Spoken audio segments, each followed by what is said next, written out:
বিনা নেমন্তন্নে বিয়ে বাড়ি খাওয়া। বিনা নেমন্তন্নে বিয়ে বাড়ি তো ঢুকে পড়লাম, কিন্তু এবার আমাকে সামলে থাকতে হবে। যদি কেউ ধরে ফেলে তাহলে একটা মারও বাইরে পড়বে না। ও বাবা, ওই কাকিটা আবার আমার দিকে অমন করে তাকাচ্ছে কেন? উনি কি আমাকে চিনে ফেললো নাকি? এবার কি করব?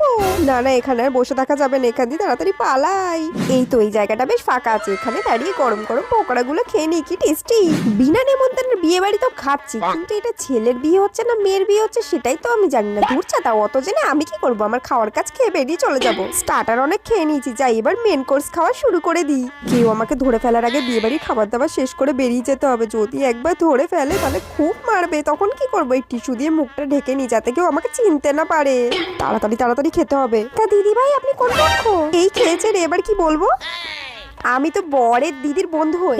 ও, তার মানে আপনি আমার বন্ধু, কারণ বরের দিদি তো আমি। এ বাবা, বরের দিদিকেই আমি বলে দিলাম দিদির বন্ধু। এবার কি করবো? আর খেয়ে দে লাভ নেই, তাড়াতাড়ি এখান দিয়ে পালাই।